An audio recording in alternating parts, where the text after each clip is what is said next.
Now to the New York Times investigation that shows scores of former President Trump supporters unknowingly donated a lot more money to his campaign than they wanted to.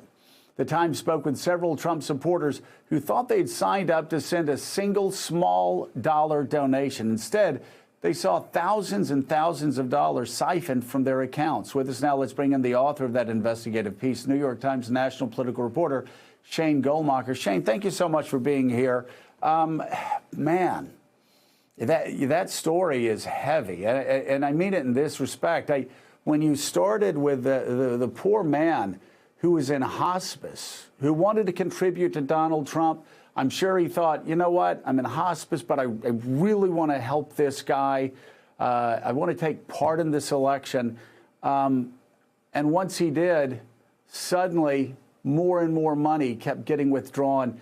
He didn't know what to do. His family didn't know what to do. And that story was repeated time and time again. People having to shut down their bank accounts, people having to shut down their credit cards, people having all of their money siphoned out by the Trump campaign.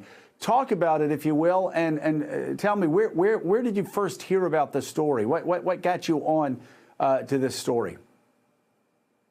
Yeah, so at the center of this is the fact that the Trump campaign last fall, while facing their own financial hardships, began pre-checking boxes to start withdrawing donations from their supporters every single week until the election. And at one point, as the election neared, they actually extended the date to December 14th, to weeks beyond the election.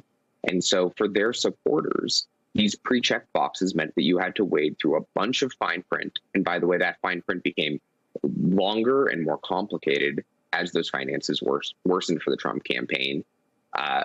And if you didn't uncheck those boxes, you were opted in. And that kind of design, which critics have called dark patterns, entrapped tons of supporters of President Trump. And you can see it based on a few things. A, there are the individuals impacted, which is, their stories can be really heartbreaking. But at scale, at the end of the campaign, or at the end of last year, rather, the Trump operation, so all their political committees, including with the Republican National Committee, had refunded more than 10% of every dollar that they had raised online through this website called WinRed, which is the donation processor for the Republican Party. 10% of every dollar they raised, that added up to more than $122 million. And to compare, the Biden operation had a refund rate of about 2.2%. So it's not even close to each other. And that rate was even higher at the end when they did these pre-check boxes every week. You saw this massive refund rate. There was a surge of phone calls to credit card companies where people said, I'm a victim of fraud. I don't know what happened here. Why is WinRed and the Trump campaign taking money out of my account every 7 days? People get their credit card bill a month later and they see, if they gave $200, they see 6 charges. It's $1,200. Or if you gave $20 3 times, you see 15 charges on your credit card. And so it really, your article really helped explain some things that were happening and connected some dots. You had Donald Trump falling behind Joe Biden, not having the money that Biden had in the lead up to the actual election, being angry because there weren't ads up in Michigan, there weren't ads up in other swing states. So they started getting really aggressive and used these underhanded tactics that would continue to withdraw money from contributors' accounts.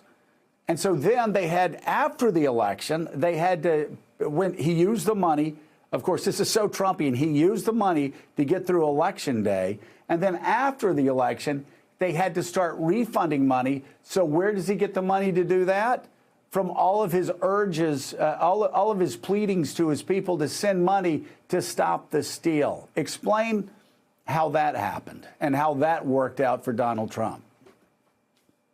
So all these supporters of the president who had these donations recurred every week. This money went right into the Trump campaign's bank account. And again, they were struggling financially in October.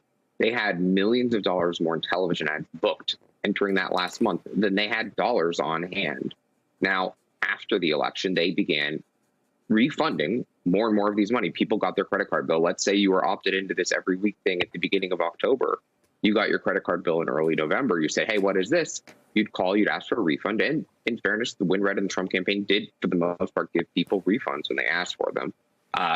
But when they did, that meant a bunch of money coming back out of the Trump campaign coffers.